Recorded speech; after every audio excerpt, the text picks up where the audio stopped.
દેશભક્તિનો જન્મ ક્યાંથી થાય છે? પરમાત્માએ આપેલી ધન સંપત્તિનો ઉપયોગ ક્યાં કરવો? બ્રહ્માનંદ પરિવાર સભાનું આયોજન શા માટે કરવામાં આવ્યું છે?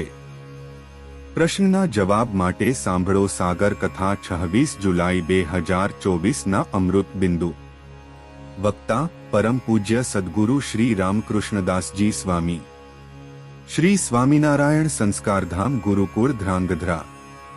દેશભક્તિ અને પ્રભુ ભક્તિ એ કોઈ જુદી નથી, કારણ આ બધી સંપત્તિ પરમાત્માની સર્જન કરેલી છે. એ સંપત્તિનું રક્ષણ કરવું એ આપણા પ્રત્યેકની જવાબદારી છે. દેશભક્તિનો જન્મ, દેશ માટે મરી મટવાનો સંકલ્પનો જન્મ તે સંત સમાગમથી થાય છે. આપણા પ્રત્યેકની ફરજ છે કે આપણે આપણા દેશનું મમત્વ ખૂબ જ રાખવું જોઈએ. એટલે ઘરમાં, ઘરની આજુબાજુમાં ખૂબ ચોખ્ખાઈ, સ્વચ્છતા રાખજો. આપણાથી દેશની કોઈ પણ સંપત્તિનું નુકસાન ન થાય એની બહુ ચીવટ રાખીએ. પાણીનો આપણે જરૂર પૂરતો ઉપયોગ કરીએ. એક દેશ સેવાનો એક ભાગ છે. વિદ્યુતનો જરૂર પૂરતો ઉપયોગ કરવો. આપણા દેશની સંપત્તિની રક્ષા અને સંપત્તિનો વિકાસ આ બંને થવું જોઈએ. ગમે ત્યાં જઈએ આપણે આપણા થકી સામેની વ્યક્તિને, સામેના સ્થાનને કોઈ પણ પ્રકારનું નુકસાન કહેતા હાનિ ન પહોંચવી એ આપણી ઈમાનદારી કહેવાય.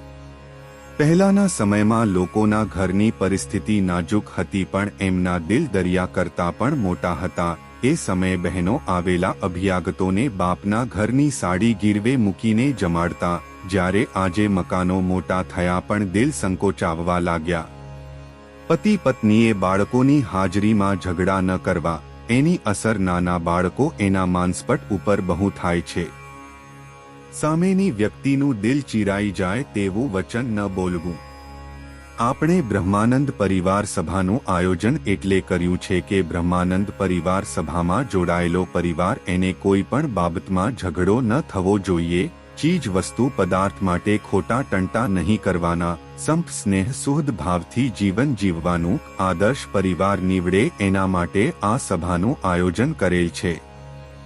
આપણે આપણી સંસ્કૃતિને કોઈ દિવસ ન ભૂલાય. પહેરવા, ઓઢવા, ખાવા પીવામાં આપણી સંસ્કૃતિનું અનુસરણ કરવું જોઈએ. બીજી કોઈ સંસ્કૃતિને અનુસરીને એ ધંધો કર્યા જેવો નથી, અને કરે તો બહુ ભોગવવું પડે.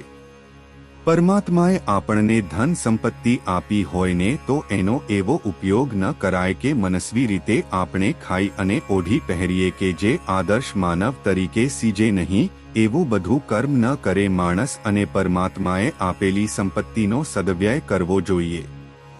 દિનજનને વિશે દયાવાન થાવું. પરિવારમાં એકાદા બીજાને પ્રેમ આપવો જોઈએ તો એ પરિવાર વગર ઉપદેશે આદર્શ બની જાય છે.